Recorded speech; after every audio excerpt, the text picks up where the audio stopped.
In the new balance sheet, balance of general reserve, profit and loss account, credit balance,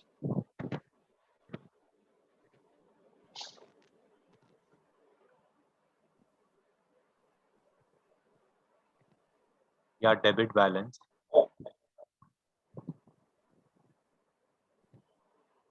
comma workman compensation reserve, investment fluctuation reserve, accumulated losses,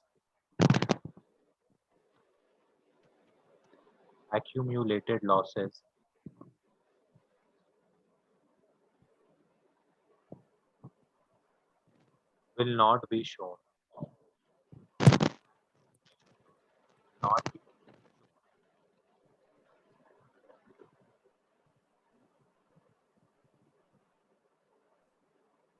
अच्छा,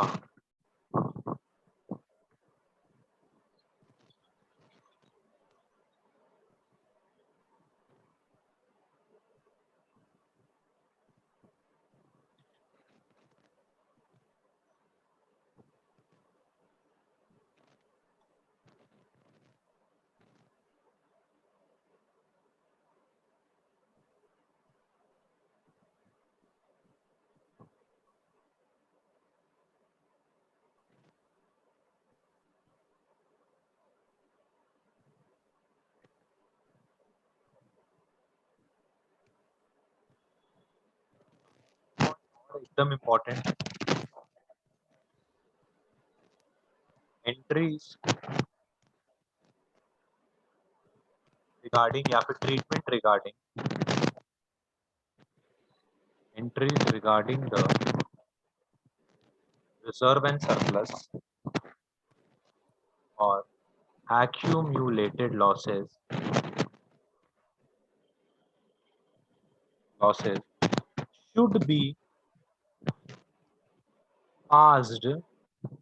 should be passed even अगर अलग colour pencil वेंसिल है तो use कर लो, even if the question is silent, on this matter.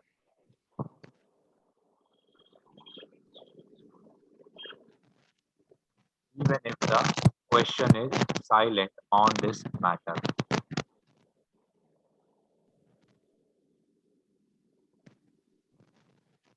मतलब भैया अगर question में कुछ नहीं लिखा है, रिजर्व के साथ क्या करना है, लॉसेस के साथ क्या करना है, तो भी भैया हम लोग इसको ट्रीट कर लेंगे जैसे जैसे आप पढ़ाए हैं। यस, जैसे जैसे हम आपको पढ़ाया है बिल्कुल वैसे का वैसे आपको ये ट्रीट कर लेने का है। ओके,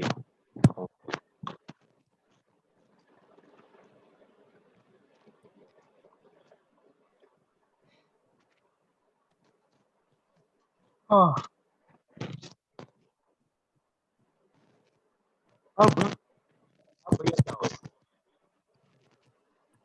अब हम लोग इस चैप्टर की आखिरी सांसों को भरने वाले हैं।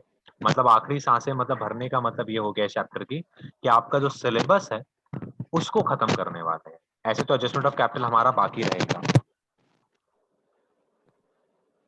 अब देखो क्या है, अब भैया बिफोर राइटिंग हैशटैग एक दो चीज और देख लेते हैं।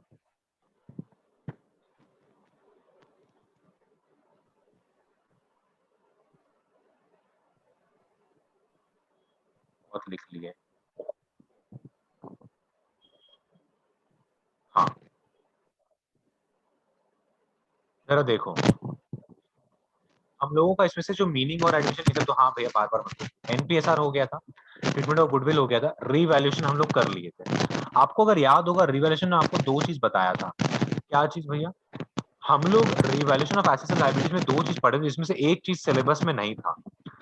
पहला वाला जो चीज सिलेबस में था उसमें मैं आपको बताया था कि जो भी फिगर्स होगा, जो भी चेंज्ड फिगर्स होगा एसेट्स एंड लायबिलिटीज का, वो आपका बैलेंस शीट में दिखाया जाएगा। और दूसरा हम लोग ये पढ़े थे कि जो भी चेंज फिगर्स होगा वो हम लोगों का नए बैलेंस शीट में रिफ्लेक्ट नहीं होगा। और उसी के लिए मैं आपको बताया था कि मेमोरेंडम रिवैल्यूएशन अकाउंट बनाना पड़ता है, उसी के लिए मैं आपको बताया था मेमोरेंडम रिवैल्यूएशन अकाउंट बनाना पड़ता है। यस भैया याद है। भैया आप क्या फिर क्या बोलना चाह रहे हैं? Treatment of reserves and accumulated profits में भी कुछ ऐसा ही है। हे भगवान भैया, सिलेबस में नहीं है, नहीं दीदी, दोनों का दोनों सिलेबस में है।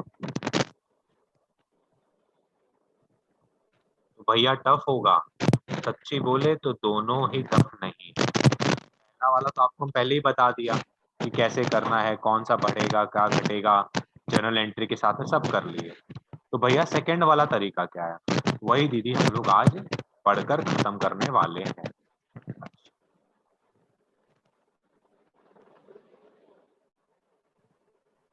यहीं कर लेते हैं स्टार्ट। देखिए दीदी,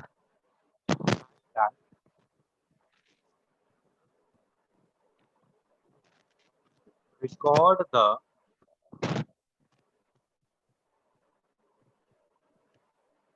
net effect of accumulated loss reserves without affecting old figures of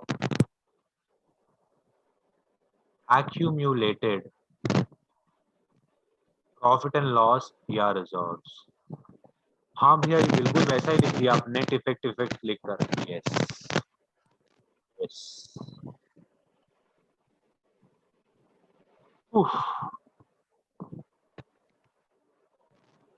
भैया स्टार्ट करें? हाँ चलो स्टार्ट करते हैं, बहुत इजी है।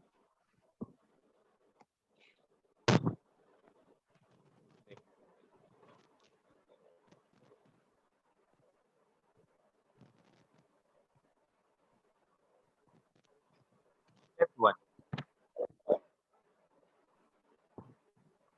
भैया आप जो नोट्स दिए उसमें लिखाया हुआ है ना, नोट्स में मेरा बहुत बढ़िया से सब कुछ लिखा हुआ है। अभी यहाँ पे समझा रहा है, एक क्वेश्चन करवाएगा, सब क्लियर हो जाएगा। भैया स्टेप वन में क्या है? स्टेप वन में दीदी आपको क्या करना है, आपको ये निकालना है क्या,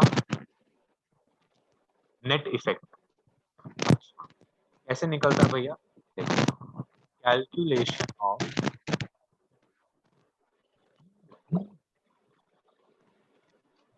नेट इफेक्ट।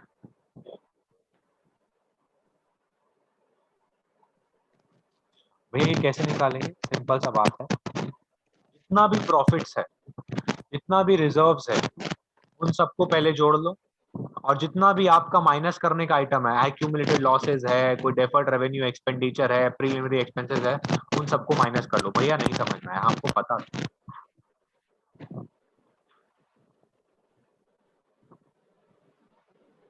ये कहाँ जा रहे हैं, दिखा रहे हैं, एक से देखो इधर पे आओ।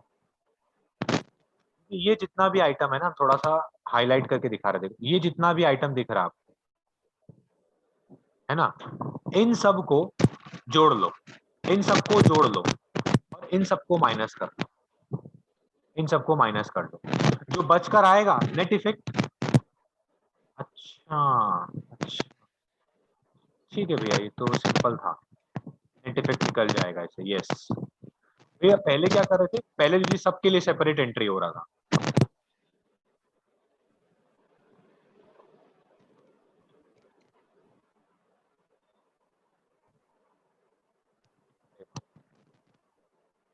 ओके भैया, कैलकुलेट नेट इफेक्ट कैसे निकलेगा भैया?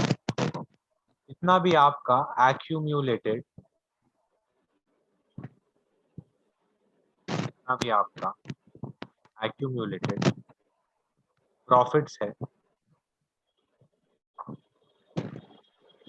वो ले लो। एग्जाम्पल जैसे कि आपका credit balance of P and L, उसको ले लो, फिर जितने भी रिजर्व्स हैं उन सबको ऐड कर लो, रिजर्व जैसे क्या क्या थे भाई, पता है आपको? जनरल रिजर्व थे, WCR था, इन्वेस्टमेंट फ्लक्चुएशन रिजर्व था, उन सबको ऐड कर लो। ठीक है भैया, उसके बाद में टोटल आएगा, उसमें से लेस कर लो एक्यूम्यूलेटेड लॉसेस।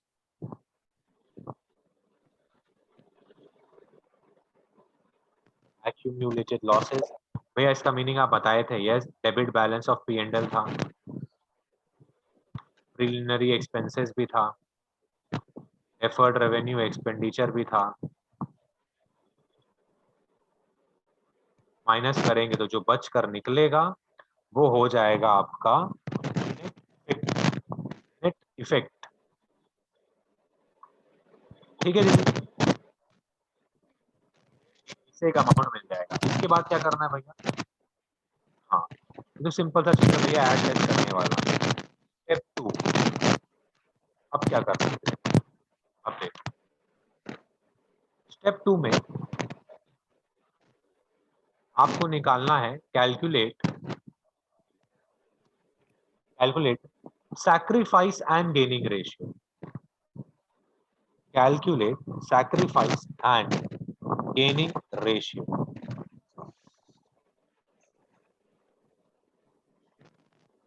हाँ,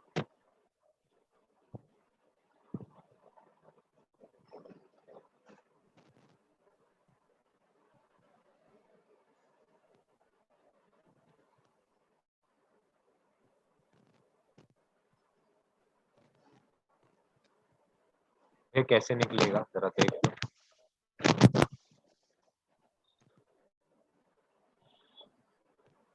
उसका पार्टनर है A, B, आपका ओल्ड शेयर का दिया हुआ, वो आप यहाँ पे फ्रैक्शन में लिखेगा, फिर आप उसमें से लेस कर देगा न्यू शेयर को। ठीक है भैया, अगर न्यू शेयर को लेस कर देगा तो अब एक बात समझना, अगर आपका पॉजिटिव में आया तो आपने सैक्रिफाइस किया, लेकिन अगर सपोज कर लो आपका नेगेटिव में आया तो आपने गेन किया, क्योंकि न्यू शेयर आपका बढ़ गया ना। ओ यस यस यस यस भैया, तो भैया यहाँ पर अब आप लिख दीजिए ना, यस, सैक्रिफाइस या फिर गेन, सैक्रिफाइस या फिर गेन। हो गया, कैसे निकला? 1 - 2।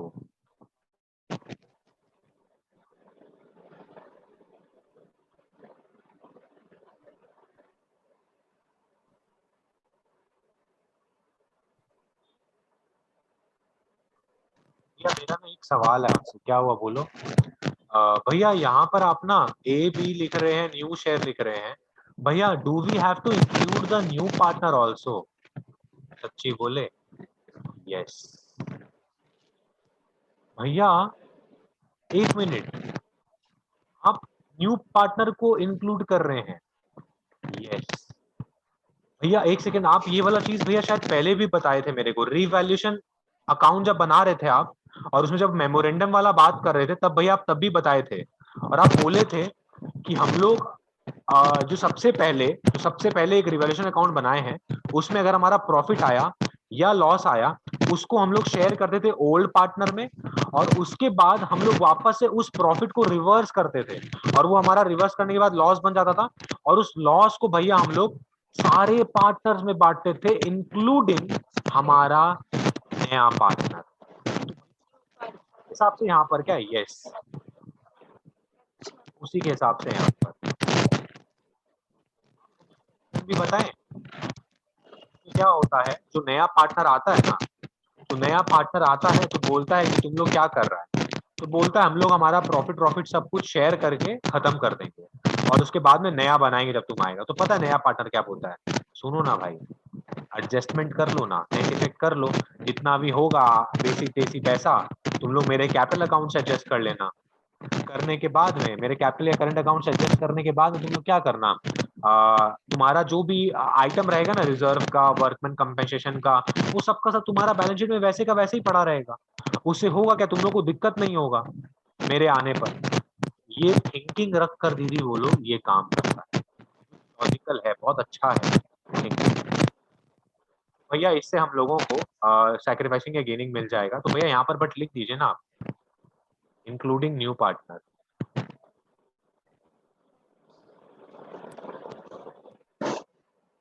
भैया अब क्या करना है, अब तो काम खत्म हो गया। स्टेप 3 क्या है? स्टेप 3 में क्या है भैया? अब दीदी हम लोग शेयर निकालेंगे, शेयर का कैलकुलेशन।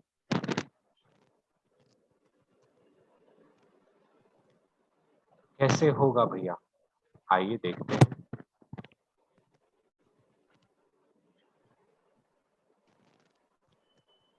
भैया अगर गेनिंग पार्टनर है,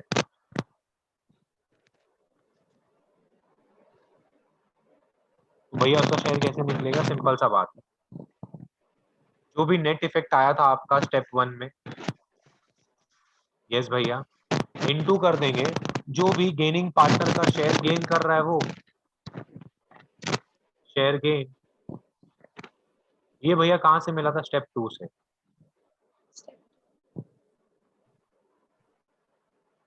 भैया वैसी सैक्रिफाइसिंग पार्टनर का भी निकालेंगे आप, बहुत ही अति उत्तम, इतना तेज दिमाग है आपका।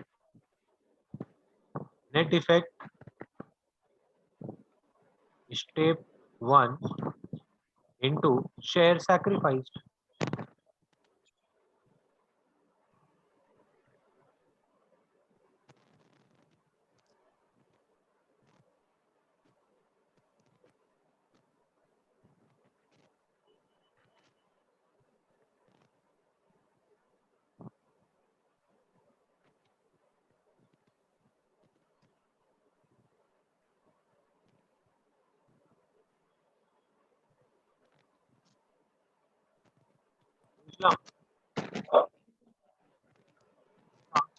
इससे तो हम लोग को अमाउंट मिल जाएगा, यस बिल्कुल अमाउंट मिल जाएगा आपको। फिर भैया क्या करना है? स्टेप 4। बस भैया और स्टेप नहीं लिखेगा, लास्ट स्टेप है, मेरा फेवरेट स्टेप है।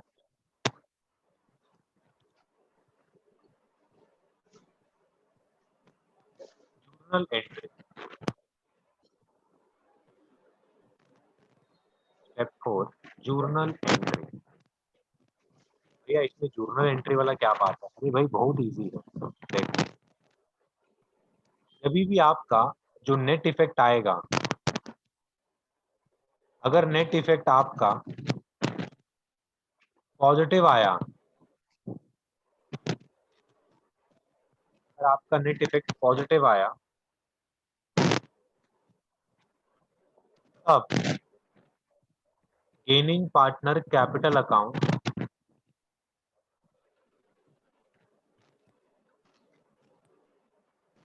Debited to sacrificing partner capital account. लेकिन अगर आपका नेट इफेक्ट नेगेटिव आया,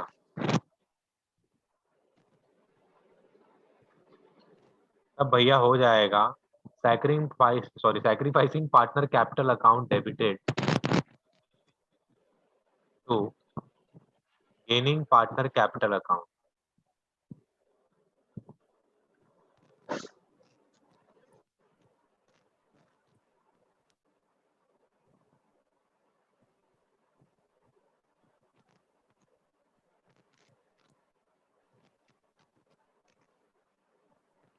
gaining partner capital account debited to sacrificing partner capital account. और अगर लॉस आया आपका तो sacrificing partner capital account debited to gaining partner capital.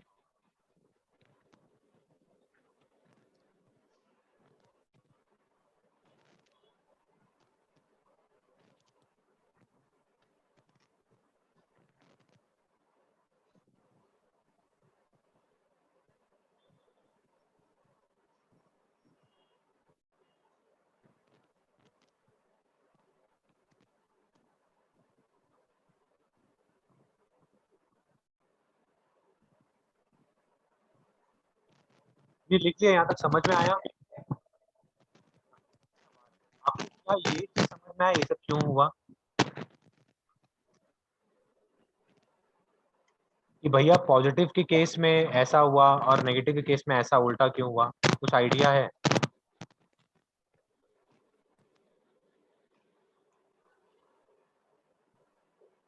देखो एंट्री चेंज हो गया ना, पॉजिटिव केस में ऐसा हुआ, नेगेटिव केस में ऐसा हुआ, कोई आइडिया कि खाली हम भैया एंट्री लिख दी हम इसको लर्न करेंगे?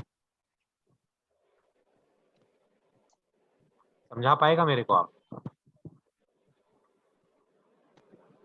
देखो और समझना बात को, दीदी जब पॉजिटिव आया, पॉजिटिव आने का मतलब क्या हो गया कि भैया हमारे पास में प्रॉफिट हुआ है, इन शॉर्ट समझ के रखो ना, प्रॉफिट हुआ है मतलब भैया हमारे पास में जो भी चीजें हैं उसमें रिजर्व ज्यादा है और एक्यूमुलेटेड लॉसेस कम है। तो भैया एक सिंपल सा बात बताइए ना, अगर हमारे पास में भैया प्रॉफिट और रिजर्व जैसे ज्यादा है तो भैया उसका हकदार कौन बनेगा? वही पार्टनर ना भैया जो कि सैक्रिफाइस कर रहा है। वो तो भैया पैसा किसको मिलना चाहिए? सैक्रिफाइसिंग पार्टनर को मिलना चाहिए, क्योंकि भैया नया पार्टनर आने के बाद में अपना शेयर सैक्रिफाइस कौन किया? Sacrificing partner. जी जरा देखो, इसीलिए हम सैक्रिफाइसिंग पार्टनर को यहाँ पर क्रेडिट किए और यहाँ पर गेनिंग पार्टनर को डेबिट किया है। यहाँ पर हम गेनिंग पार्टनर को डेबिट कर दिया। अच्छा अच्छा अच्छा अच्छा, मतलब भैया इन शॉर्ट हम समझ, मेरे को बात क्या समझ में आ गया भैया, यहाँ पर वही वाला कंसेप्ट आप लगा रहे हैं कि भैया अगर प्रॉफिट रहता है तो जो पुराने पार्टनर रहते हैं वही उसका भुगतान भर रहे हैं, मतलब सैक्रिफाइसिंग पार्टनर भैया जो पार्टनर सैक्रिफाइस कर रहा है उसको भैया क्रेडिट कर दिया जा रहा है। यस, अब सेम चीज दीदी यहाँ पर समझो, अगर आपका नेगेटिव आ रहा है नेट इफेक्ट, इसका मतलब भैया क्या हो गया? मतलब भैया मेरा जो भी प्रॉफिट है, जो भी प्रॉफिट था या मेरा जो भी क्रेडिट बैलेंस का आइटम्स था भैया वो सारा कम था। किससे कम था? मेरे एक्सपेंसेस से। मतलब भैया मेरा एक्सपेंसेस या फिर लॉसेस जो था वो भैया ज्यादा था। तो भैया अब क्या होगा, अब आपका दीदी जो भी गेनिंग पार्टनर है उनको क्रेडिट करो, जो भी गेनिंग पार्टनर है उनको क्रेडिट करो और जो भी आपके सैक्रिफाइसिंग पार्टनर है उनको डेबिट कर दो। भैया इसके पीछे कोई लॉजिक है? क्यों नहीं भैया यहाँ पर हम लोग गेनिंग सैक्रिफाइसिंग पार्टनर को ही क्रेडिट कर रहे हैं? यही सिंपल लॉजिक यही है कि जो सैक्रिफाइसिंग पार्टनर होते हैं वो कैसे पार्टनर होते हैं? वो पार्टनर होते हैं जो कि अपना शेयर सैक्रिफाइस करते हैं दूसरे पार्टनर के लिए। तो दीदी अगर प्रॉफिट हुआ होता या मुनाफा हुआ होता या फिर आपका नेट इफेक्ट पॉजिटिव में अगर आया होता तब तो दीदी उनको उनका हिस्सा मिल जाता। कर रहे थे तो वो लोग बोलते नहीं नहीं देखो मेरे को तो इतना मिल जाना चाहिए। लेकिन दीदी आज जब कुछ बचा ही नहीं है, ऑलरेडी सब कुछ नेगेटिव में है, सब कुछ नेगेटिव में चल रहा है, तो फिर उस नेगेटिव का भुगतान भी ये लोग ही भरेंगे, तो भुगतान भी यही लोग भरेंगे। तो इसीलिए हम लोग सैक्रिफाइसिंग पार्टनर को डेबिट कर दे रहे हैं और जो गेनिंग पार्टनर है उसको क्रेडिट कर दे रहे हैं। और आप एक बात और सोचो, और ऐसे सोचो, हाँ बोलो। सैक्रिफाइस तो ओल्ड पार्टनर या न्यू पार्टनर दोनों ही कर सकते हैं। पार्टनर तो कभी सैक्रिफाइस नहीं करेगा, नया पार्टनर तो हमेशा गेन करेगा। जब नया पार्टनर आएगा तब तो वो हमेशा गेन ही करेगा ना, बिकॉज उसको उसका शेयर मिलेगा। अरे भाई नया पार्टनर ज्वाइन कर रहा है तो उसको तो अपना शेयर मिलने ही वाला है ना। वो तो आता ही इसी बात से कि हाँ मेरे को ये शेयर मिलेगा, तो क्या उसका फर्म में एडिक्शन के पहले कोई शेयर था? हो ही नहीं सकता ना, जब पार्टनर ही नहीं था वो पहले, तो उसको शेयर मिलेगा कहाँ से? तो भैया उसका तो कोई ओल्ड शेयर था ही नहीं। तो भैया नया नया पार्टनर का, नया पार्टनर का तो सिर्फ गेनिंग ही होता है, उसका तो गेन होगा ही होगा। समझ में आया मेरा बात? और आप पूछना क्या चाहता था? क्वेश्चन तो आपका शायद ये नहीं था। नहीं, अच्छा, अब दीदी ऐसे भी सोचो इसको, देखो अगर हम लोग थिंकिंग लेके जाए, ऐसे सोचो ना, नया पार्टनर दीदी जब आ रहा है, नया पार्टनर जब आ रहा है तो वो नया पार्टनर क्या सोचता है? यार चलो यार बिजनेस में बहुत ही बढ़िया प्रॉफिट कमाया हुआ होगा, उस प्रॉफिट का मजा लेंगे हम लोग, उस प्रॉफिट का मजा लेंगे। लेकिन क्या वो मजा ले पाता है? नहीं भैया वो मजा नहीं ले पाता, क्योंकि भैया उससे पहले से ही वो लोग कुछ ना कुछ वसूल कर लेते हैं। जैसे कि आप यहाँ पर नेट इफेक्ट में देख रहा होगा, जब पॉजिटिव था तब पहले ही पता चल गया कि भैया अगर नेट इफेक्ट पॉजिटिव है इसका मतलब ये सारा धन किसका कमाया हुआ है? ओल्ड पार्टनर का कमाया हुआ है। और इस पे हक भैया ओल्ड पार्टनर का होना चाहिए, या फिर हम लोग बोल सकते हैं जो भी सैक्रिफाइसिंग पार्टनर है उनका होना चाहिए। तो देखो अब आप, जब नया पार्टनर आया और जब वो देखा कि यार इस बिजनेस में प्रॉफिट है, मतलब प्रॉफिट होने के बावजूद भी ये लोग मेरे को इस बिजनेस में ले रहा है, इसका मतलब ये लोग मेरे से कुछ तो लेगा इसके बदले। तो इसीलिए हम लोग इसका यहाँ पे गेनिंग पार्टनर कैपिटल अकाउंट को डेबिट कर रहे हैं। और सैक्रिफाइसिंग पार्टनर के कैपिटल अकाउंट को क्रेडिट कर रहे हैं। लेकिन जब आप ऐसे सोचो, जब नया पार्टनर आ रहा है और उसको ये देखकर पता चल रहा है कि यार यहाँ इस बिजनेस में तो नुकसान पे नुकसान चल रहा है, नेगेटिव आया बैलेंस, तो अगर बैलेंस नेगेटिव आया है तो मेरे आने के बाद में तो मेरा नुकसान है, तो सिंस उसका नुकसान है तो उसका भरपाई यहाँ पर कर रहा है। मतलब इन शॉर्ट बोले, यहाँ पर गेनिंग पार्टनर जो है ना वो नुकसान में था। नेगेटिव जब आएगा नेट इफेक्ट, तब गेनिंग पार्टनर नुकसान में था, इसीलिए गेनिंग पार्टनर को हम लोग यहाँ पर क्रेडिट कर रहे हैं।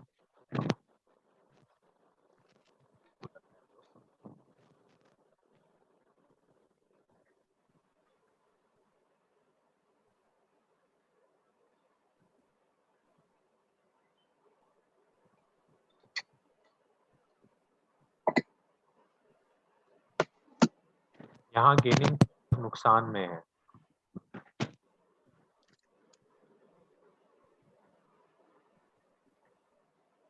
इसीलिए इसके अकाउंट में क्रेडिट कर दिया गया है।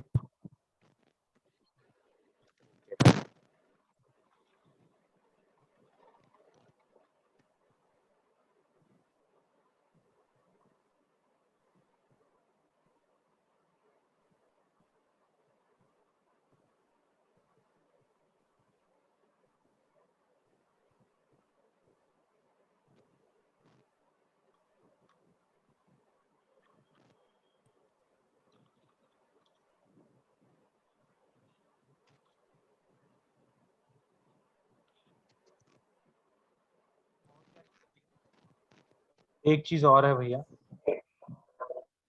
कि आप भैया यहाँ पर कैपिटल अकाउंट तो लिख रहे हैं, लेकिन भैया अगर कोई भी एंट्री होगा नया पार्टनर का, न्यू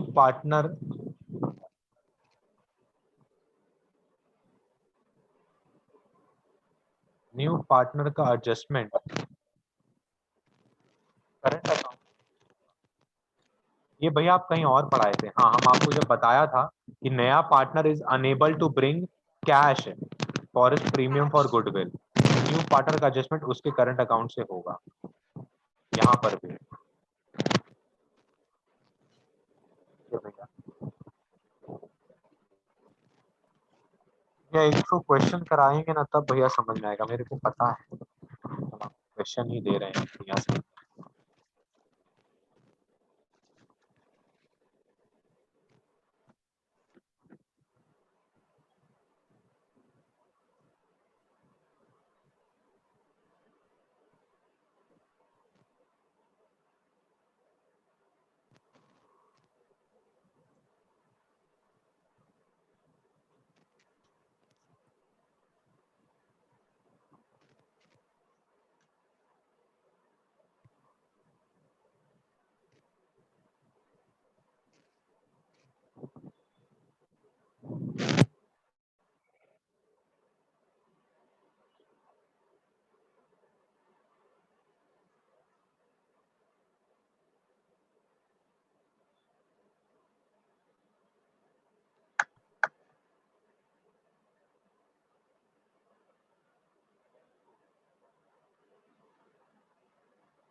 हाँ दीजिए मोबाइल में आप,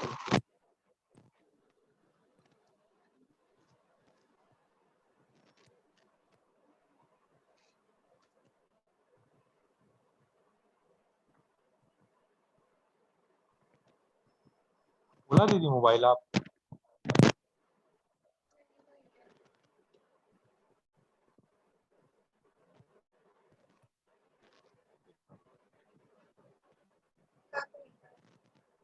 देखो इस क्वेश्चन में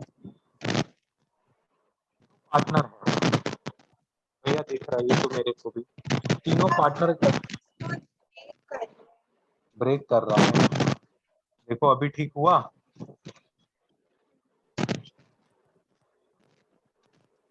तीनों पार्टनर पार्टनर का नाम क्या है? Manish, Satish and Ashish are on partnership terms sharing profits and losses in the ratio of 6:3:1। भैया हमको कोई दिक्कत नहीं है, वेरी गुड, दिक्कत होना भी नहीं चाहिए। दे एडमिट धर्म, भैया लेकिन इन लोगों ने धर्म को अपने पार्टनरशिप में ले लिया है 1 अप्रैल 2020 से, वेरी गुड। इन लोगों का एनपीएसआर जो नया प्रॉफिट शेयरिंग रेशियो है वो है 3:3:3:1। भैया मेरे को एक बात तो समझ में आ गया, भैया मेरे को आपका स्टेप 2 जो है ना, स्टेप 2 वो एकदम साफ साफ दिखाई दे रहा है। भैया आपका ओपीएसआर दे दिया 6:3:1 और भैया आपका एनपीएसआर दे दिया। हम बोला वेरी गुड, अति उत्तम, एकदम सही पकड़ा। They also decide to record the, देखो अब बात सुनना, they also decide to record the effect of the following without affecting their book values. हे राम, भैया यहाँ पर ये लोग वही वाला बात कर दिया जो अभी आप पढ़ाए। यस, अब after the required adjustment from workman compensation reserve and investment fluctuation reserve, इसका मतलब ये कि भैया हम लोगों को वर्कमैन कंपनसेशन रिजर्व का जो भी काम होता है, आप खुद बताओ वर्कमैन कंपनसेशन रिजर्व का काम क्या चीज के लिए होता है? भैया क्लेम देने के लिए। तो ये लोग ये बोल रहे हैं कि वर्कमैन कंपनसेशन फंड से आप क्लेम दे दो, उसके बाद जो भी पैसा बचता है उसका आपको ट्रीटमेंट अभी जैसे हम पढ़ाया वैसे करना है। ठीक है भैया, आप मेरे को दिखा दीजिएगा क्या करना है। ओके, फिर भैया क्या लिखा हुआ है? इन्वेस्टमेंट फ्लक्चुएशन रिजर्व का भी ऐसे ही करना है। ठीक है, कर लेंगे। अब भैया मेरे को बताइए क्या क्या है। जनरल रिजर्व दिया हुआ 1,20,000, कंटिजेंसी रिजर्व दिया हुआ 20,000। दीदी कंटिजेंसी रिजर्व क्या होता है?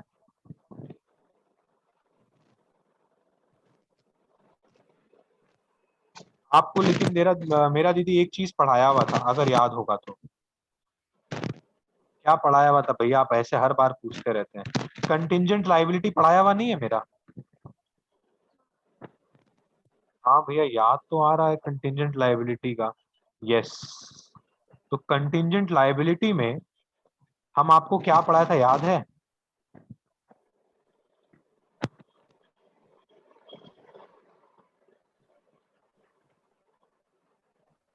जी, कंटिजेंट लायबिलिटी आप कैसे भूल सकता है?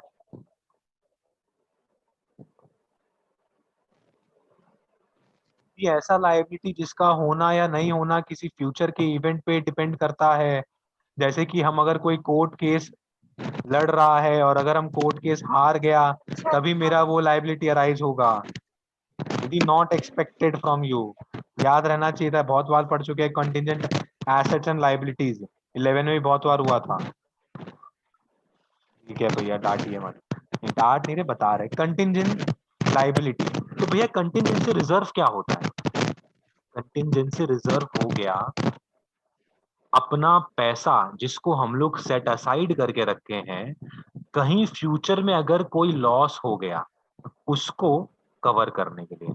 भैया वही यार नॉर्मल टाइप का चीज की कुछ अगर फ्यूचर में अननोन लॉस वॉस हो गया उसको कवर करने के लिए। यस भैया, ये भी तो एक तरह से हम लोग को रिजर्व ही ना, फ्री फ्री रिजर्व है ना। यस, उसके बाद क्या है भैया?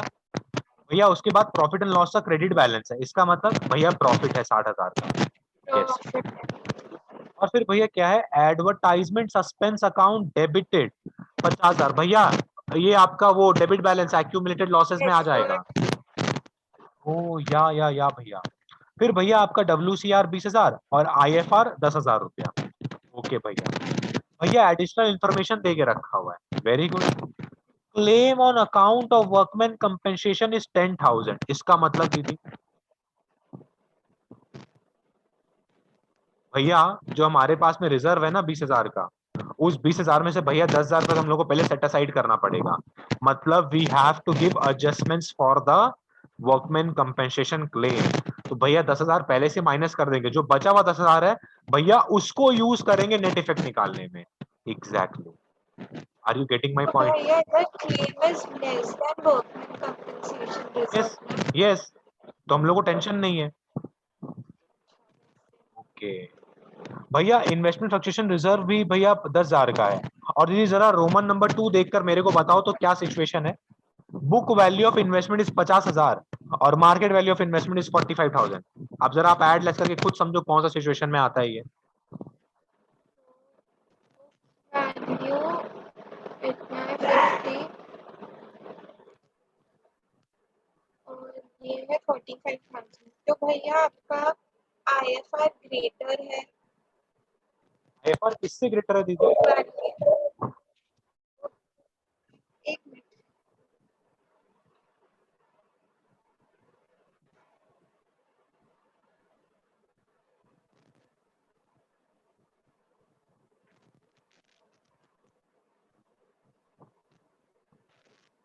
भैया book value minus market value. हाँ दीदी मेरे को ऐसे बताओ ना, क्या आपके हिसाब से इन्वेस्टमेंट का जो भी वैल्यू अभी फ्लक्चुएट किया है उससे ओनर को नुकसान हुआ है कि मुनाफा हुआ है?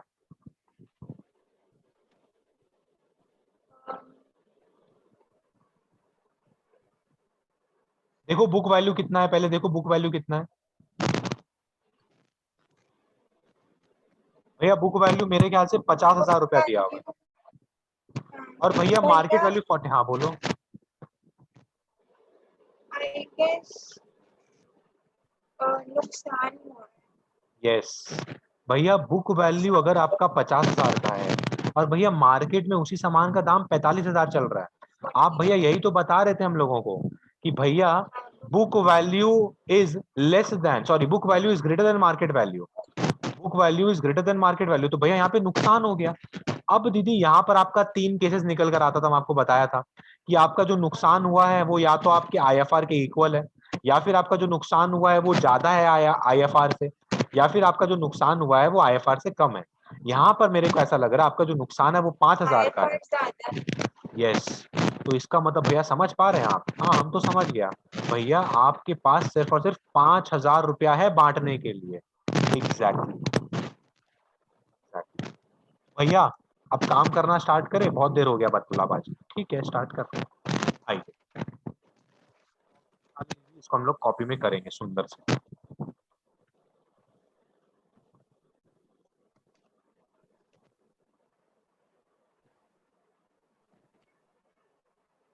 भैया ये TS ग्रेवाल का सम है ना? क्या चीज दीदी, क्या चीज? ये वाला TS ग्रेवाल का सम। ये TS ग्रेवाल का क्वेश्चन। भैया सबसे पहले आप क्या करेंगे, सोल्यूशन लिखेंगे और यहाँ पर हम लोग स्टार्ट करेंगे ऐसे।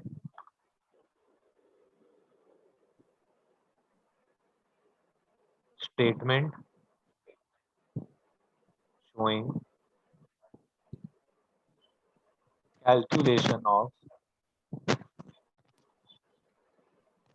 calculation of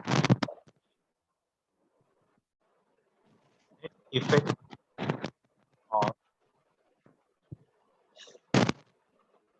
accumulated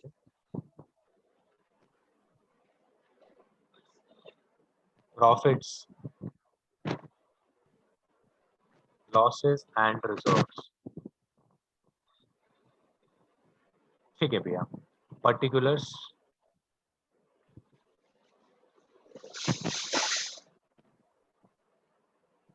amount. भैया सबसे पहले आप क्या लिखेंगे भाई? सबसे पहले सिंपल सा बात है, हम लिखेंगे जितना भी हमारा प्रॉफिट वाला आइटम था वो सबको लिखेंगे। ठीक है भैया, वो लिखना स्टार्ट कर दीजिए भैया। अब आप जनरल रिजर्व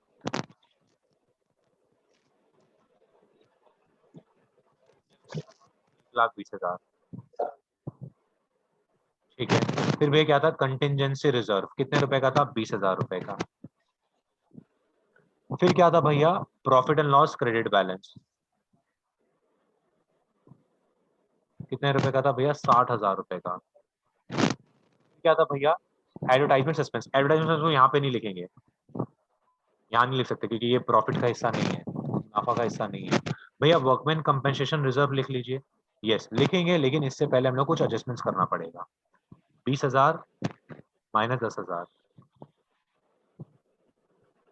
10,000 रुपये आ जाएगा यहाँ पे। फिर क्या भैया? IFR। भैया IFR कैसे निकलने वाला? देखो सिंपल सा बात है, मेरे पास 10,000 रुपए का IFR क्रिएटेड है, माइनस होगा इसमें जो भी मेरा नुकसान हुआ है। 50,000 माइनस 45,000, 5,000 का नुकसान हो गया मेरा, सॉरी 5,000 का मेरे पास बचा हुआ है। टोटल निकाल लेंगे, 1,80,000, 1,00,000, 2,00,000, 2,15,000। इसमें से भैया हम लोग लेस कर लेंगे आपका एडवर्टाइजमेंट सस्पेंस रुपए का भैया 50,000 रुपए का है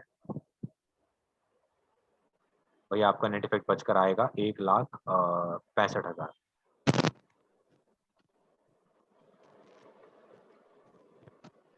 डन दीदी, लिख लिया मेरे साथ में इतना स्पीड में आप। अब भैया हम लोग क्या निकालने वाले हैं भैया? Sacrificing and gaining ratio.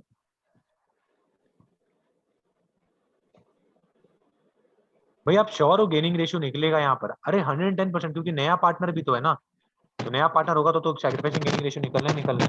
तो भैया आप तीनों का नाम लिखेंगे क्या? मनीष, सतीश, आशीष और धर्म। मनीष, सतीश, आशीष और धर्म। एग्जाम में आपको पूरा नाम लिखने का है, ठीक है भैया। ओल्ड शेयर 6:3:1, 6/10, 3/10, 1/10, ये तो था ही नहीं। दूसरा क्या था भैया?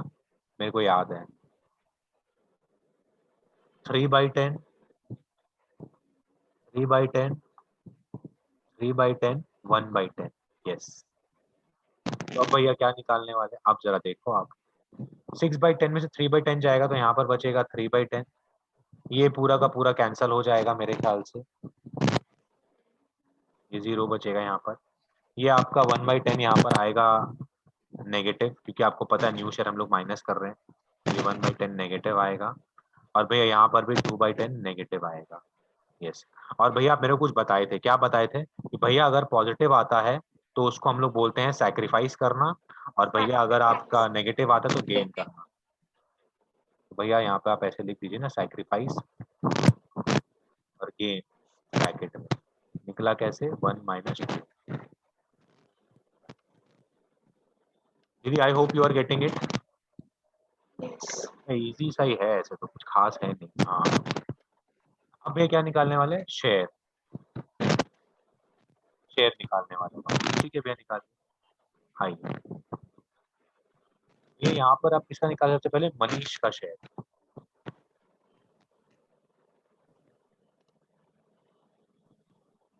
भैया 3/10 इंटू आपका भैया वही नेट इफेक्ट जो स्टेप 1 में आता है एग्जैक्टली 1,65,000। फिर भैया किसका निकालेंगे आप? आशीष का शेयर। आशीष शेयर 2/10 इंटू 1,65,000। धर्म शेयर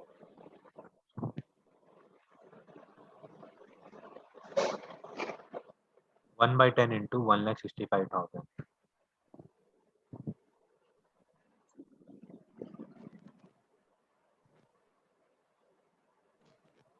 आएगा 49,500। ये आएगा आपका 33,000 और ये आएगा भैया आपका वो 16,500। ठीक है भैया। अब आप क्या बताते? जर्नल एंट्री, सिंपल सा काम। अच्छा दीदी एक बात तो आपको पता ही होगा, क्या चीज भैया? भैया ये आपका सैक्रिफाइस कर रहा था, ये आपका भैया गेन कर रहा था, ये भैया आपका गेन कर रहा था। तो मैं आपको क्या बताया था? एक बात बताओ मेरे को यहाँ पर दीदी, आप सिंपल सा एक बात बताओ। यहाँ पर दीदी आपका ये जो नेट इफेक्ट आया है, ये पॉजिटिव आया कि नेगेटिव आया है? पॉजिटिव कौन सा है? ये पॉजिटिव। भैया पॉजिटिव आया 1,65,000। अब दीदी अगर आपका पॉजिटिव आया है तो हम आपको क्या बताया था? भैया gaining partner account, capital account debited. Debit करेंगे टू सैक्रिफाइस। अब दीदी यहाँ पर पहले देखो गेनिंग पार्टनर कौन कौन है? आशीष और धर्म है, और इसमें से धर्म नया पार्टनर है, तो इसके इसके कैपिटल अकाउंट का यूज नहीं करेंगे, इसके करंट अकाउंट का यूज करेंगे। ये सब दीदी दिमाग में रखना, सबका पॉइंट हम लिखवा दिया वैसे आपको। ओ हाँ भैया, आशीष जी का आशीष कैपिटल अकाउंट हो जाएगा एग्जैक्टली लेकिन भैया धर्म जी का धर्म्स करंट अकाउंट होगा। यस।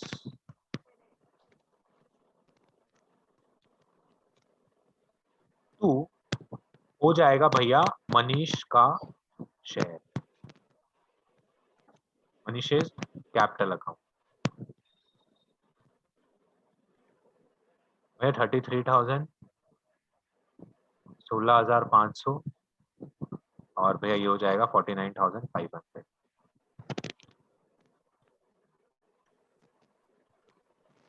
एक जनरल एंट्री और कितना करना है।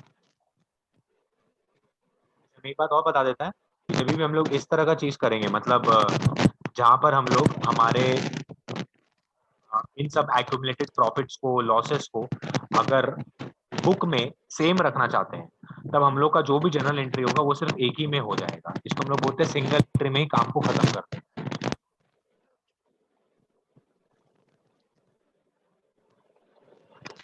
जी समझ में आ गया। अब मेरा आपसे कुछ बात है, सुन लो। हमको मतलब दीदी हम ऐसे ही सिंपल सा बात बोलेगा, ये मेरा स्टेटमेंट है, आपसे हम सवाल नहीं पूछ रहे हैं।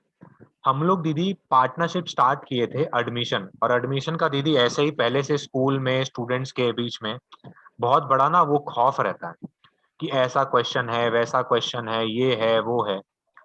हम अपने हिसाब से दीदी I tried my level best to make the concept as easy as possible.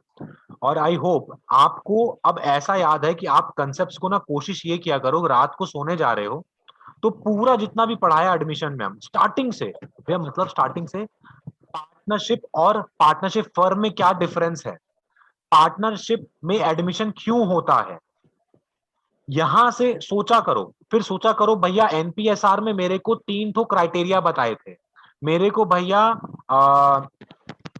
Sacrificing ratio निकालने के लिए 4 क्राइटेरिया बताए थे, 4 तो पॉइंट था, वो याद करो क्या क्या था।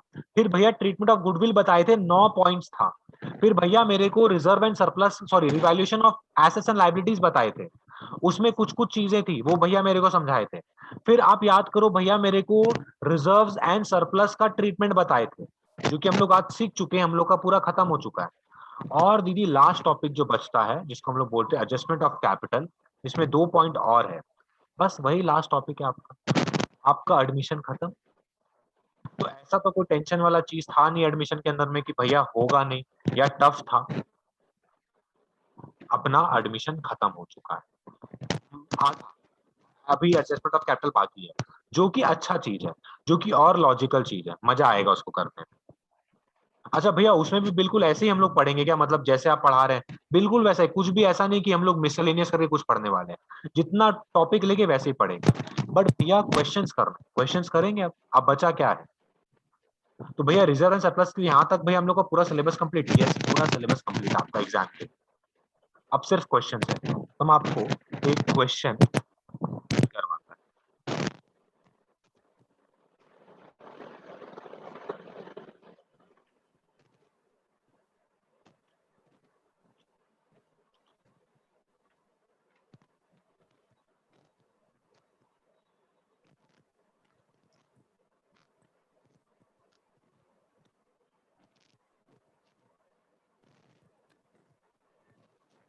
आपको क्वेश्चन पढ़ाएगा, आप बोलिएगा भैया इजी लग रहा है, ठीक है रुको। तो आप भैया इजी इजी क्वेश्चन करवाते होंगे, कहाँ इजी, जो बोर्ड्स में आता है वो करते हैं हम लोग।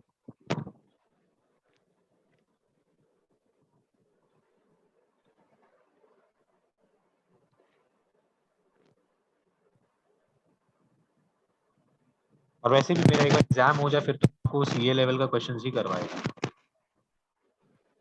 पता नहीं है वो सब आता है, कौन बोला।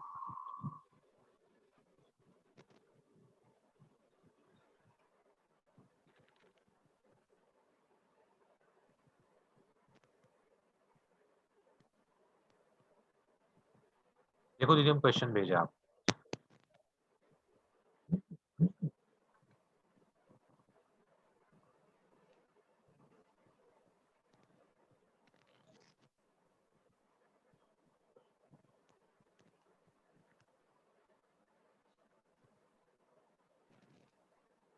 हाँ भाई। ठीक है भैया क्वेश्चंस तो मिल गया मेरे को, ठीक है। अब करना क्या है? हम क्वेश्चन पढ़ाएगा दीदी, आप नहीं पढ़ेगा, क्वेश्चन हम पढ़ाएगा। देखते हैं भैया ऐसा क्वेश्चन में क्या है भाई, 50 नंबर में है ये। Basu are partners in a firm. Very good. Their balance sheet as at 31st March 2020 was as follows. Very good. Liability side में दीदी provision for doubtful debts 4,000 रुपया, दीदी ये गलत किया, क्या गलत किया भैया? भैया डेबिट साइड एसेट साइड में भैया डेटर से लेस करके दिखाना चाहिए, क्योंकि भैया आप हम लोगों को प्रेजेंटेशन करके ना दिन भर भैया माथा खराब कर दी, प्रेजेंटेशन ऐसा ही होता है। बिल्कुल सही बोल रहा आप, लेकिन भैया वहां लिख देने से क्या बैलेंस शीट का टोटल में मिस्टेक हो जाता है? टोटल मैच करेगा तो भैया वहां लिखा, लेकिन भैया हम लोग को इतना लॉजिक है कि ये कहाँ होना चाहिए एग्जैक्टली। सही बात है, आगे बढ़ते हैं। वर्कमैन कंपेंसेशन रिजर्व 5,600, भैया ये तो ताजा ताजा पढ़कर आए हैं, पता है क्या होगा। आउटस्टैंडिंग एक्सपेंस 3,000 रुपया, भैया बचपन से पढ़ते आ रहे हैं आउटस्टैंडिंग एक्सपेंसेस क्या होता है। क्रेडिटर 30,000 रुपया, कोई टेंशन नहीं है। कैपिटल भैया 50,000 60,000, कोई टेंशन नहीं है भैया। Cash, Sunday debtor, stock, machinery. Profit and loss भैया डेबिट साइड में, सॉरी एसेट साइड में देके रखा है। ये दीदी क्या है? या लेस होते कैपिटल से। प्रॉफिट एंड लॉस दीदी लॉस है ना एक तरीके से, अगर आपका एसेट साइड में देके रखा है। यहाँ पे लिख पाया था, if you remember our capital account, ये रहा। देखो यहाँ पर हम लिखा था पी एंड एल का डेबिट बैलेंस, इसका मतलब क्या था? ओ भैया एक्यूमुलेटेड लॉसेस वाला हिस्सा है, अच्छा। एग्जैक्टली। हाँ हाँ हाँ हाँ। याद आया दीदी? हम्म, ठीक है भैया, ये तो समझ में आ गया मेरे, कोई दिक्कत नहीं है। अच्छा भैया क्वेश्चन बहुत बड़ा है, कुछ नहीं है क्वेश्चन में, बाकी क्वेश्चन क्या लिखा हुआ है? On 1 April 2020 they admitted Charu as a partner on the following condition. ठीक है भैया, Charu brings 40,000 as her share of capital, but she is unable to bring any amount for goodwill। भैया हम बताएंगे, आप रुकिए। क्या भैया 40,000 तो भैया कैपिटल के लिए लेकर आई, तो भैया cash account debited to Charu's capital account हो जाएगा। लेकिन भैया वो जो प्रीमियम फॉर गुडविल नहीं लेकर आई, इसके लिए भैया हम लोगों को पहले गुडविल का वैल्यूएशन करना पड़ेगा, और फिर भैया जो भी इसका शेयर ऑफ प्रॉफिट है उसके हिसाब से मल्टीप्लाई करके उतना प्रीमियम फॉर गुडविल इसके करंट अकाउंट से निकाल लेंगे। और भैया वो चीज हम लोग कहाँ ट्रांसफर करेंगे? सिंपल सा बात है, हम लोग हमारे कैपिटल अकाउंट में ट्रांसफर करवा लेंगे। कौन कौन? अमित और बसु, अगर दोनों जन सैक्रिफाइस कर रहा है तो। भैया एक मिनट रुकिए, आप मेरे को एक चीज और बताए थे कि भैया जब भी गुडविल नहीं लाते हैं तब पार्टनर्स करंट अकाउंट से डायरेक्टली एडजस्ट हो जाता है। यस, डायरेक्टली एडजस्ट हो जाता है। तो भैया जर्नल एंट्री क्या बन जाएगा? Charu's current account debited to Amit capital account to Basu's capital account. हाँ या ना? हाँ हाँ भैया याद आ रहा है ऐसे करके, आई होप दीदी आपको याद आ रहा होगा थोड़ा थोड़ा। अब भैया आगे क्या है? एनपीएसआर दिया हुआ भैया 3:2:1, भैया इससे तो हम लोगों को चारू का शेयर मिल गया 1/6। ओके भैया, claim on account of workman compensation is 3,000 रुपया। भैया वर्कमैन कंपेंसेशन रिजर्व 5,600 रुपया था। इसका मतलब भैया 3,000 माइनस कर देंगे तो जो बचा हुआ 2,600 रुपया है वो भैया हम लोग डायरेक्टली पार्टनर्स लोगों में बांट देंगे। यस भैया, मेरा एक सवाल और है। क्या भैया ये जो आपका 3,000 रुपए का जो कंपेंसेशन बचा हुआ है, इसको कहाँ दिखाएंगे? मतलब जो पे करना है, ये जाएगा आपका नया बैलेंस शीट के लाइबिलिटी साइड में, provision for workman compensation claim 3,000 रुपया। आपको हम बताया था जर्नल एंट्री कुछ ऐसा होता था, workman compensation reserve account debited to provision for workman compensation claim to partners, to partner. कौन से पार्टनर? Old partner. ओ हाँ, ठीक है भैया। अब भैया चौथा नंबर क्या है? To write off bad debts amounting to 6,000 रुपया। अब दीदी ध्यान से मेरा बात सुन भैया, आप ना बैड डेट को बचाने के लिए, मतलब बैड डेट होगा उससे बचने के लिए कुछ बना के रखते हो। भैया यहाँ पर प्रोविजन बना हुआ है, लेकिन दीदी आपको पता है आपका जो प्रोविजन बना हुआ है ना वो कमजोर है। भैया वैसे क्या वर्ड यूज करते हैं? कमजोर अमजोर, हाँ। 4,000 रुपए का है, आपका नुकसान 6,000 का हो गया। भैया क्या करेंगे अब? दीदी ऐसा है, आपका प्रोविजन जो है वो 4,000 रुपया का तो खत्म कर देगा, लेकिन जो आपका एक्सेस 2,000 रुपया है। 2,000 आपका एक्सपेंस हो जाएगा वो बैलेंस। और भैया सिंपल से एक बात बताएं, उससे आपका डेटर कम होगा। ओ यस भैया, 2,000 रुपया मेरा डेटर को कम कर देगा। एग्जैक्टली। अगर आपका 2,000 रुपये डेटर को कम करेगा तो इसका मतलब आपका डेटर 2,000 से कम होने वाला है। आप रीवैल्यूएशन अकाउंट में टू सन्ड्री डेटर 2,000 रुपया लिखोगे। ओके ओके भैया। फिर क्या भैया? Creditors are to be paid 2,000 more, भैया लाइबिलिटी बढ़ गया। रिवैल्यूएशन में डेबिट साइड में आएगा। Exactly. भैया भैया 2000। मेरा एक क्वेश्चन था, हाँ अपनी रिवैल्यूएशन अकाउंट में बैड डेट्स करके नहीं लिख सकते 2000? हाँ भैया, बैड डेट करके क्यों नहीं ले सकते दीदी? हम आपको रिवैल्यूएशन में क्या बताया था, सिर्फ और सिर्फ एसेट्स और लाइबिलिटीज आता है। क्या बैड डेट दीदी कोई एसेट या लाइबिलिटी है? वो एक्सपेंस। और मेरा एक बात और सुनिए, थोड़ा सा बैड डेट को थोड़ा और हम लोग अंदर घुस के पढ़ते हैं और समझते हैं। भले ही हम लोग का ये क्वेश्चन पूरा होगा नहीं हुआ, लेकिन हम क्वेश्चन इतना बढ़िया समझा देंगे आपको, आपका क्लैरिटी इतना जबरदस्त आ जाए कि भैया हम खुद दिमाग में कर पाएंगे। लेकिन अभी मेरा बात, आप बैड डेट और provision for bad and doubtful debts को लेकर सुनो और समझो। ये एक्चुअली आप लोगों के स्कूल में करवाया नहीं गया था, ये आपका सीएमए इंटर में अच्छे से करवाता है। बीकॉम में तो होता ही नहीं है ये सब चीज।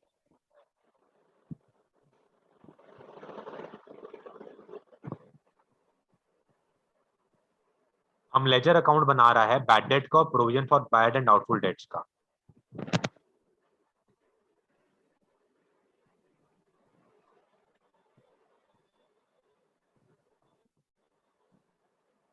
ठीक है, फिर आप जरा ध्यान से देखिए।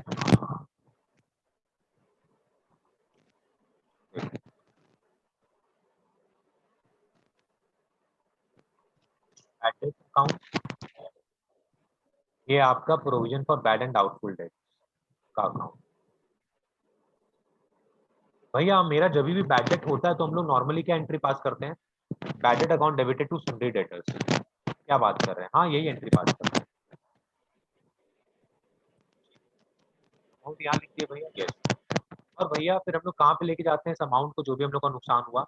अगर अगर भी आपका प्रोविजन बना हुआ है तो इस अमाउंट को आप प्रोविजन में ले जाओ, और नहीं बना हुआ तो डायरेक्टली पीएनएल में ले जाओ।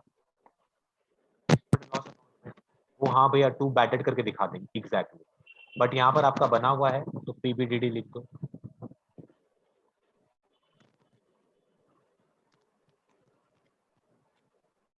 To batted.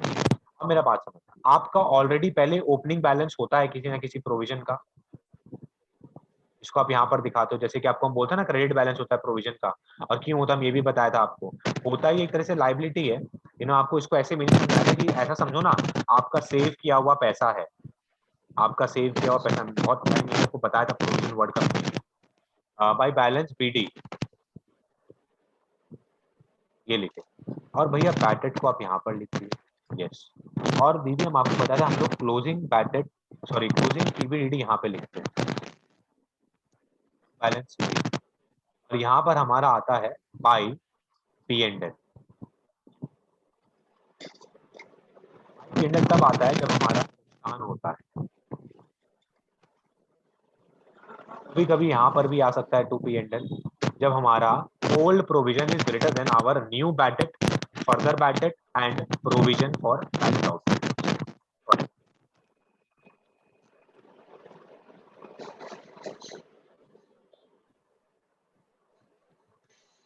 क्या लिखे भैया आप? मुनाफा। मुनाफा हम लोग कब लिखते हैं, आपको बताया था अगर याद होगा, व्हेन आवर ओल्ड प्रोविजन, इसको हम लोग बोलते हैं old provision, when our old provision is greater than during the year का bad debt plus further bad debt and new provision created, this is new provision. Right, हाँ ये किए थे हम लोग। भैया लेकिन आप कभी अकाउंट से नहीं पढ़ी, अकाउंट से हम क्यों करवाएगा जब आपके सिलेबस में नहीं था और नया टॉपिक था, बिना मतलब आपका माथा खराब होता है इसको करने के लिए, फिर ऊपर से मेरे को 4 क्वेश्चन और करवाना पड़ता। ये बनता है ऐसे provision for bad and doubtful debts का काम। अब एक बात है, मेरे को सिंपल सा बताओ आप, यहाँ पर कहीं पर भी आपको डेटर का अकाउंट दिख रहा है?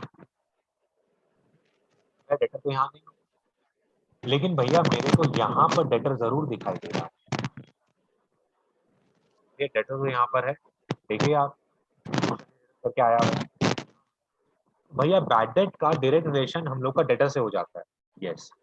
लेकिन अब मेरा बात सुनना और समझना, क्या अगर हम लोगों का पीबीडीडी क्रिएटेड रहता है तो बैड डेट के नुकसान को पीबीडीडी झेलता है जितना झेल सकता है, और बाकी जो झेल नहीं पाता पीबीडीडी, उसको हम लोग पीएनएल में डाल देते हैं। ठीक है, एक बात फिर से अगर आपका एसेट मतलब सॉरी अगर आपका पीपीडी नहीं रहता है, अगर पीपीडी नहीं रहता है तो हम लोग क्या करते हैं, जो भी बैड डेट हुआ डायरेक्टली पीएनएल में डाल दिए। लेकिन अगर हमारा पीपीडी क्रिएटेड है, बना के रखते हैं, अगर आपका फ्यूचर में कोई भी डेटर आपका पैसा मार ले या खा ले, पैसा पे नहीं करे, तो हम लोग उस नुकसान से अपने आप को बचा सके, उसी के लिए पीपीडी बनाते हैं। और इसके लिए हम आपको बताया था कौन सा कंसेप्ट यूज होता है, कंसेप्ट ऑफ कंजर्वेटिज्म। इसको हम लोग एक और नाम से बुलाते हैं प्रूडेंस कंसेप्ट। यस भैया, हाँ ठीक है। तो भैया आपका यहाँ पर तो भैया सन्नी लेटर को आप यूज कर रहे हो बैड डेट में, लेकिन भैया क्वेश्चन में तो बोल रहे हो क्वेश्चन में हम यूज नहीं करेंगे, कारण क्या है? आओ।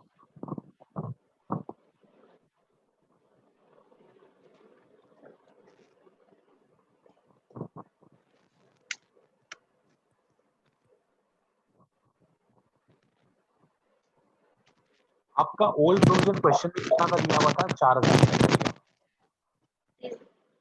एक सेकंड।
हेलो।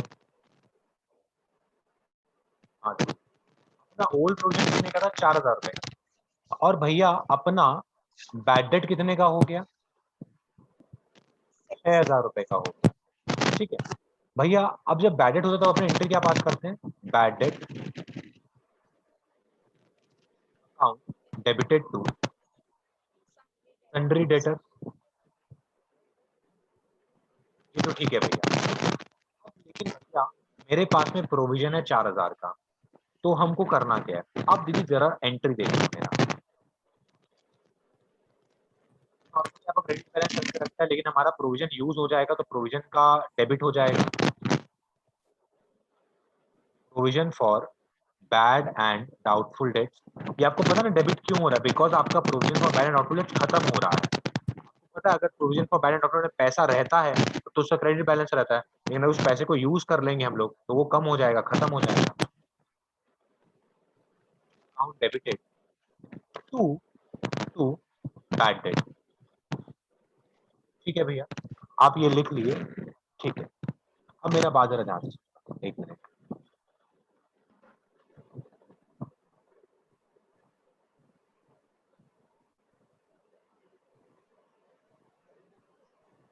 हाँ, टू बैड डेट लिख लिए, ठीक है भैया। अब एक बात बताओ, मेरे पास प्रोविजन कितने रुपए का था? 2000 का था। यस भैया, लेकिन भैया मेरा बैड डेट कितने का हुआ था? 6000 का हुआ था। और भैया अब बाकी 2000 हम लोग कहाँ भेजने वाले हैं? रिवैल्यूएशन अकाउंट में भेजने वाले हैं। भैया एक बात बताइए, उस हिसाब से अगर देखें ना तो भैया रिवैल्यूएशन अकाउंट में आपको टू बैड डेट लिखना चाहिए। खुद चेक कर लीजिए भैया, इस हिसाब से तो आपको रिवैल्यूएशन अकाउंट में टू बैड डेट लिखना चाहिए। बिल्कुल सही बोल रहा आप, गलत बोल भी नहीं रहे। हम लोगों को रिवैल्यूएशन अकाउंट में टू बैड डेट लिखना चाहिए, 2000 रुपया, ठीक है। लेकिन हम आप ही लोगों का किताब बुक चेक कर रहा था, वहां पे ये लोग कैसे करके रखता है, कुछ कुछ जगह पर, कुछ कुछ जगह पर टू बैडेड स्पेसिफिकली लिख दिया, ऐसे कैसे लिख दिया, कुछ जगह पर ऐसे लिखा है, टू सन्ड्री डेटर्स, और ब्रैकेट में लिख दिया बैड डेट।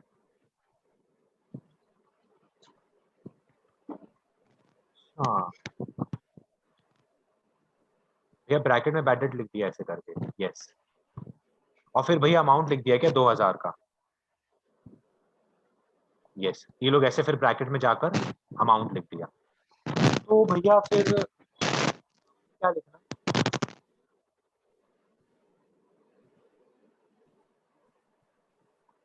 हम हाईलाइट कर रहा है वो लिख लो।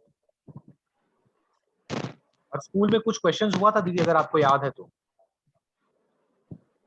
वहां पे तो करवाया ही नहीं होगा, छोड़ दो, तेरे को तो बात ही छोड़ दो, आता ही नहीं होगा हम लोगों को। अरे हम कहाँ, हाँ, आपको तो हम क्वेश्चन पढ़ा रहे हैं।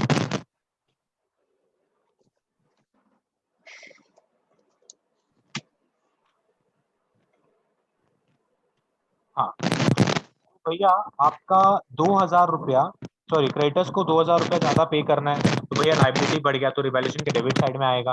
और भैया 2000 be provided for a liability towards customers warranty claim, कोई टेंशन नहीं, आपका एक नया लाइबिलिटी खड़ा हो गया, लाइबिलिटी फॉर वारंटी क्लेम आ गया। तो भैया ये तो नया है, अनरिकॉर्डेड लाइबिलिटी है, यस बिल्कुल है, तो भैया रिवैल्यूएशन में आएगा, आएगा डेबिट साइड में आएगा। अच्छा, outstanding expenses be brought down to 1200 brought भैया। down to 1200। हाँ मतलब भैया लायबिलिटी कम कर रहे हैं तो 1800 रुपया क्रेडिट कम, यस 1800 रुपया अपने को लिखना पड़ेगा क्रेडिट साइड में। फिर क्या भैया, expenses on revaluation amounting to ₹5000 are paid by Amit. अब इसका एंट्री समझो भैया, आप कुछ ऐसा करवाए भी थे, हाँ जरा दिखाते हैं तुमको।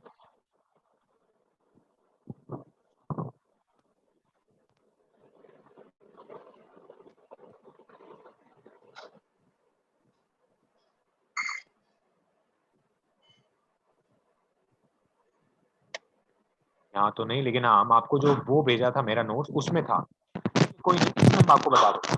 लिखा हुआ है expenses on revaluation amounting to 5000 are paid by Amit. अब इसका मीनिंग समझ लीजिए, हम आपको पहले ही बताया था।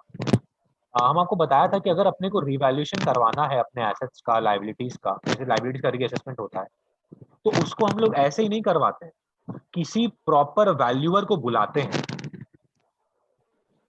तो वैल्यूअर दीदी अगर आया होगा, वो अगर रिवैल्यूएशन करेगा, तो उसका वो फ्री में तो काम करके जाएगा नहीं, उसको चाहिए होगा थोड़ा सा रोकड़ा, क्योंकि वो रिवैल्यूएशन किया है। तो उसको जो रोकड़ा देना रहता है वो हम लोग पे करते हैं, और उसका नाम हम लोग क्या रखते हैं, रिवैल्यूएशन एक्सपेंसेस। कि भैया इसीलिए यहाँ पे लिखा एक्सपेंसेस ऑन रिवैल्यूएशन अमाउंटिंग। अब दीदी बात ऐसा है कि 5000 रुपया अगर अगर कैश में पे हो जाता तो आपका कैश डाउन हो जाता, और आप रीवैल्यूएशन अकाउंट में क्या लिखता पता है? टू कैश 5,000 रुपया। लेकिन दीदी यहाँ पर आप खुद देखो, क्या ये कैश का पेमेंट हुआ है या फिर अमित ने अपने जेब से पैसा दिया है? अमित ने दिया है। भैया अमित ने अपने जेब से पैसा दिया है। अब दीदी एक बात बताओ, क्या अमित इसके लिए जिम्मेदार था देने के लिए, या फिर पूरा का पूरा फर्म जिम्मेदार था?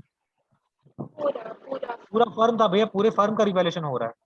तो एक बात बताओ, अमित ने ये पैसा निकाल कर दिया है 5,000 रुपया, तो फर्म पक्का अमित को एक वादा करेगी कि भाई हम तेरे को पैसा दे देंगे, तेरे को पैसा दे देंगे। तो अमित क्या बोलता पता है? बेटा सुनिए ना, आप पैसा वैसा देने वेने का छोड़िए, मेरे कैपिटल अकाउंट को बढ़ा दी। अच्छा, टू अमित कैपिटल अकाउंट पे डेबिट क्या होगा? रीवैल्यूएशन। Revaluation account debited.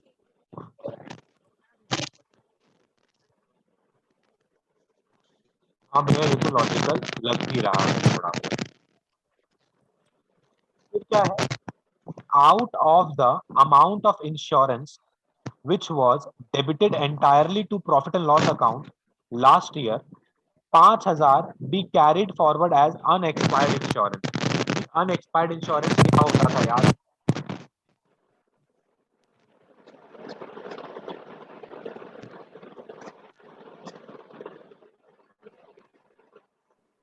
मैं भूल गया।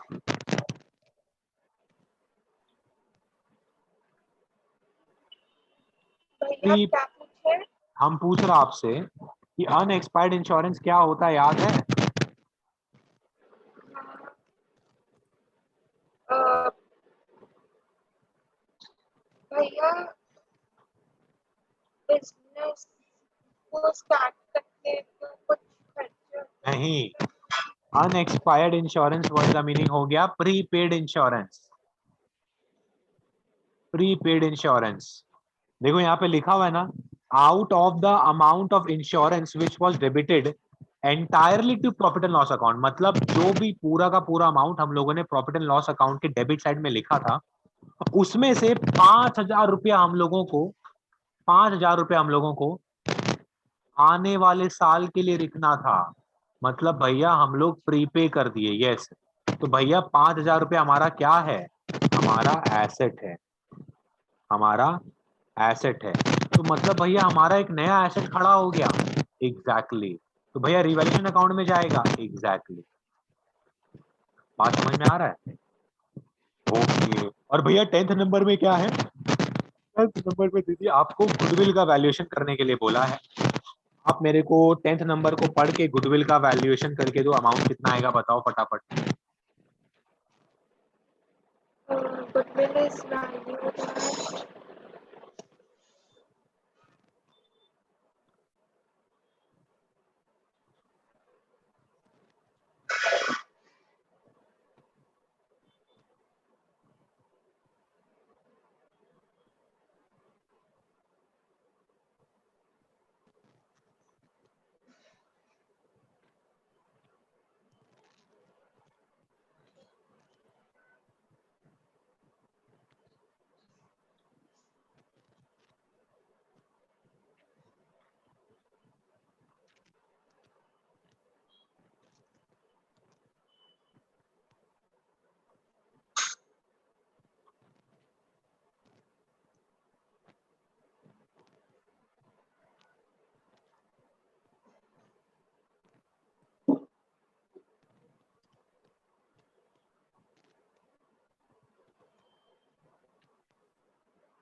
चल के दीदी गुडविल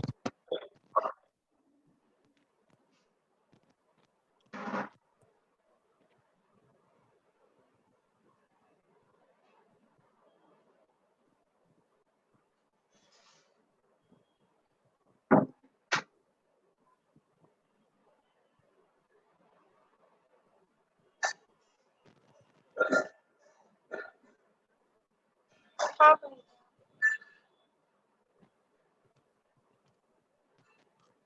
आया हाँ भैया, 60,000।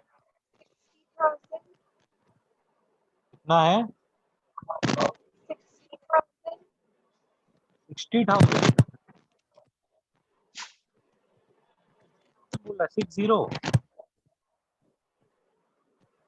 हाउ इज दिस पॉसिबल दीदी और भैया आप क्या बनाने लगे हाँ हम आपको बता देगा क्या बनाने लगे एक सेकेंड गुडविल का वैल्यूएशन करने के लिए पहले पढ़ते हैं goodwill is valued at 1.5 years purchase of the average profit of last 3 years less 12,000 रुपया अच्छा मतलब भैया पहले गुडविल वैल्यू कर लेंगे उसमें से 12,000 माइनस कर देंगे एग्जैक्टली लेस 12,000। हाँ profit for the last 3 years is 10,000 20,000 30,000 तो 10,000 प्लस 20,000 प्लस 30,000 इज 60,000 वो कर दिया। दीदी एवरेज प्रॉफिट कितना आ जाएगा 20,000 आएगा अब आपका 20,000 इंटू करना पड़ेगा आपको 1.5 से क्योंकि आपका लिखा हुआ है 1.5 से आपका ईयर्स ऑफ परचेज है और माइनस 12,000 कर लेना है भैया कितना हो जाएगा 30,000 माइनस 12,000 18,000 तो 18,000 इज आवर गुडविल का अमाउंट ठीक है भैया भैया ये पहली बार देखिए ऐसे 12,000 माइनस बोला कुछ कुछ थोड़ा बहुत ये लोग मसाला डालते रहेगा जो कि हम लोग प्रैक्टिस कर लेंगे नाउ दीदी यू कैन फटाफट कॉपी दिस रिवैल्यूएशन अकाउंट और आप जरा चेक कर लो हम सही बनाया है कि नहीं बनाया ऐसा तुम सही बनाया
वो कर लो दीदी फिर हम कैपिटल अकाउंट की तैयारी कर रहे हैं हाँ भैया।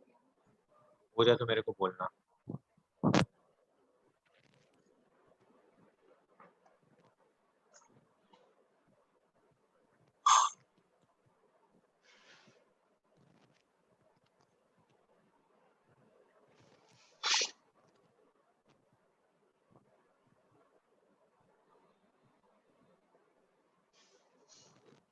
भी आपका?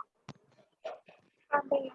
अच्छा, आपका भी अमाउंट यही आया ना, देख लो, ठीक है ना। अब दीदी पार्टनर्स कैपिटल अकाउंट बना लो भैया। जब रफ रफ क्यों बना रहे दीदी, बिकॉज उसको करने में बहुत टाइम लग जाएगा।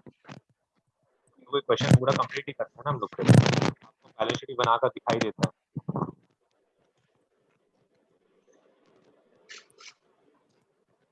आप इतना कर लो, फिर हम ऐसे आगे बढ़ते हैं। पार्टनर्स कैपिटल अकाउंट ये 40,000 रुपये लेकर भी आते हैं साथ। और भैया आपका रिवैल्यूएशन लॉस भी हम ट्रांसफर करेंगे। रिवैल्यूएशन लॉस तो यहाँ पर आएगा।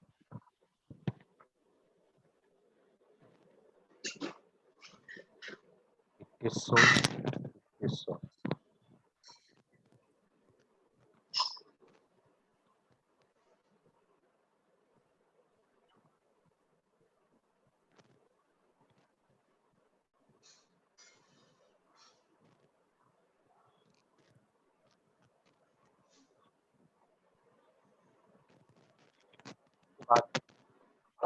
बात करंट अकाउंट से हम लोगों को कुछ शेयर, पहले भी हम लोगों को वर्कमैन कंपेंसेशन रिजर्व और profit and loss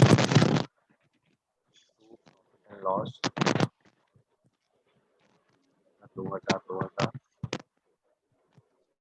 by workman compensation reserve आपका 3000 तो वहाँ जाएगा, तो बचा हुआ 3600 हम लोग हैं 1800 बाद में आपका by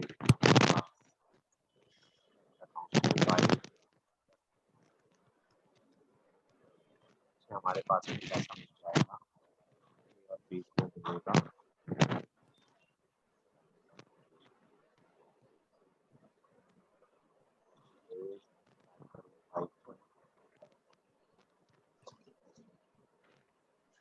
share is equal to minus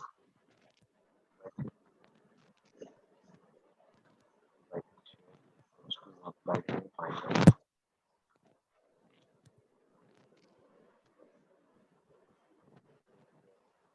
0, but it is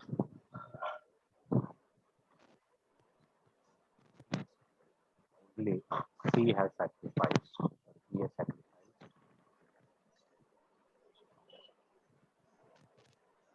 और उसका वैल्यू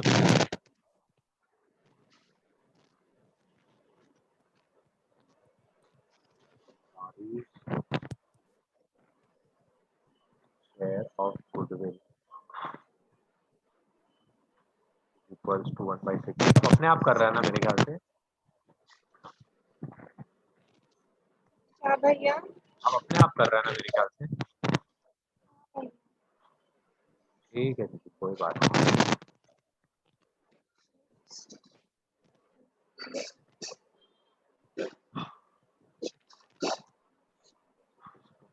पैसा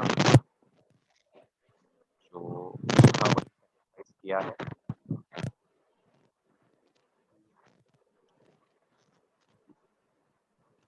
भी हो गया, WCR वाला काम भी हो गया और प्रॉफिट शेयरिंग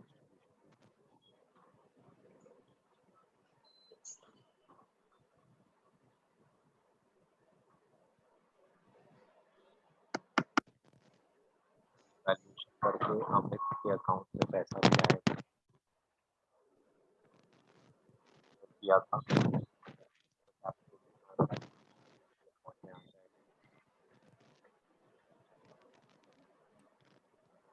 हाथ से होगा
अकाउंट तैयार हो गया।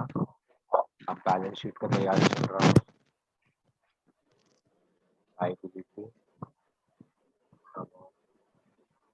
एसेट्स, कैपिटल अकाउंट लिख देते हैं।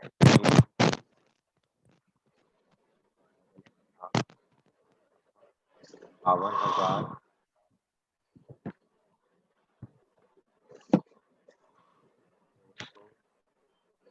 60,000, 200, 40,000।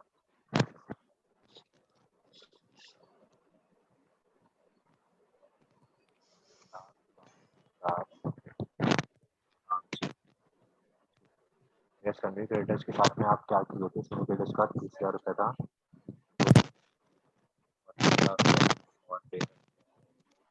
और भैया आउटस्टैंडिंग एक्सपेंसेस भैया कुछ कम बेसी तो हुआ था, मेरे को याद आ रहा है। Outstanding expenses to be brought down to 1200। अच्छा, 1200 रुपये, तो 1200 रुपये यहाँ लिख देंगे। अच्छा, लाइबिलिटी भी आया हमारा, provision for workman compensation claim, workman compensation claim 3,000 रुपये का था। और भी एक चीज आया था क्या, अपना आया था लाइबिलिटी फॉर वारंटी, और वारंटी क्लेम कितने रुपये का था वो यहाँ पे लिख देंगे। सारे एक्सपेंसेस और सब कुछ आप लिख दिया आई होप। यस भैया, एसेट्स का सारा कवर अप कर लेते हैं।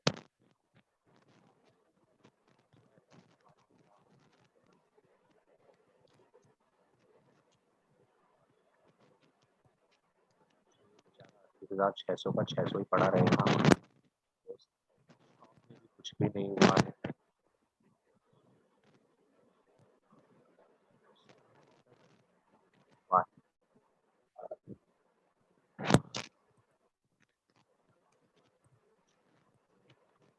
कैसे भैया, देखो 80,000 था, 6,000 था, पैकेट हो गया। तो भैया आपका कैश, कैश के पहले हम लोग को करंट अकाउंट चेक कर, इसका चारूस करंट अकाउंट, तो करंट अकाउंट 3,000 रुपया है, वो आ जाएगा। और भैया क्या था,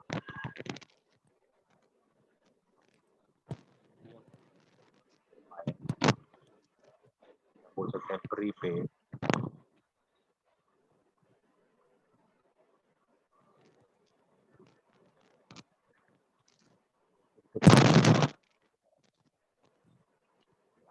सारा कैश, कैश में चेंजेस हुआ होगा, सारा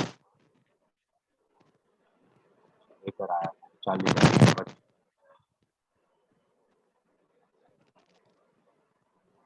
जोड़ लेते हैं, 1,52,400।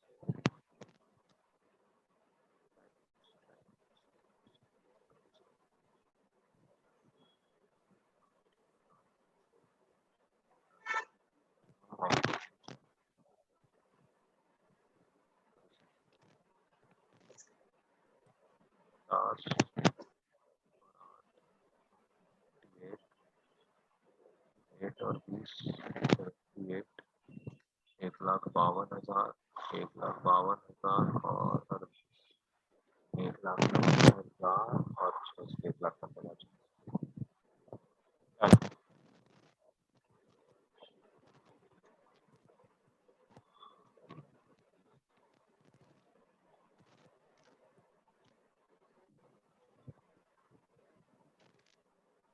अब कहाँ सो गया क्या, आप दिख ही नहीं रहा है? हाँ भैया, कर रहे।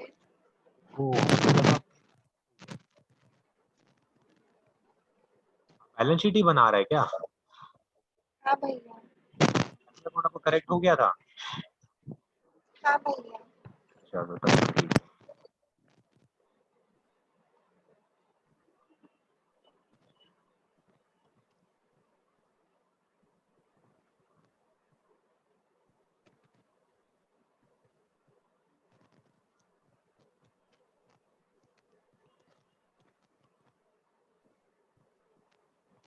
हाँ भैया, मैच कर दिया। हो गया, सारा आइटम्स आप लिख लिया था।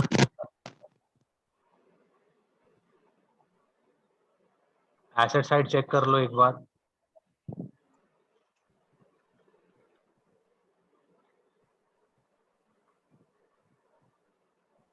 हाँ भैया। कैश आप 50,000 लिख लिया। समझ गया था वो क्यों चेंज हुआ, 10,000 रुपया तो पहले था और 40,000 रुपया वो इंसान लेकर आया। अच्छा दीदी एक बात बताओ, ये सारा क्वेश्चन करने के बाद में ऐसा नहीं लगता नहीं भैया पॉसिबल तो है, इजी है, ऐसा कोई टफ बोलकर कुछ नहीं। कुछ एक आध चीज हम लोग नया नया सीखे, जैसे हम आपको एक्सपेंस वाला चीज पहले भी बताया था, लेकिन यहाँ पर एक्सपेंस वाला चीज हम लोग प्रैक्टिकली करके देखे कि एक्सपेंस का ट्रीटमेंट कैसे करना पड़ता है, वो एक नया चीज आ गया था। बाकी ऐसा कुछ खास हम लोगों के लिए नया नहीं था, बिकॉज जो भी पढ़े थे उससे काम निकल गया। अब दीदी ये जो क्वेश्चन हम आपको करवाया है ना, इसी के बाद से आपका एडजस्टमेंट ऑफ कैपिटल स्टार्ट होता है उसमें। अब समझ लो अगर लास्ट क्वेश्चन इस लेवल का है, ठीक ठाक लगा मेरे को। अब आप क्या करना, आपके बुक में जितना जैसे जैसे क्वेश्चन है रिजर्व्स के पहले का वो करना, और हम भी आज चेक करता है और आपको भेजता है कुछ क्वेश्चन, क्योंकि आप इसमें तो सारा क्वेश्चन भी कर रहे हैं ना रजिस्ट्रेशन। आपके सारा कॉपी बना के करा है कि कुछ कुछ ऐसे देखने से भी समझ में आ रहा है कि नहीं।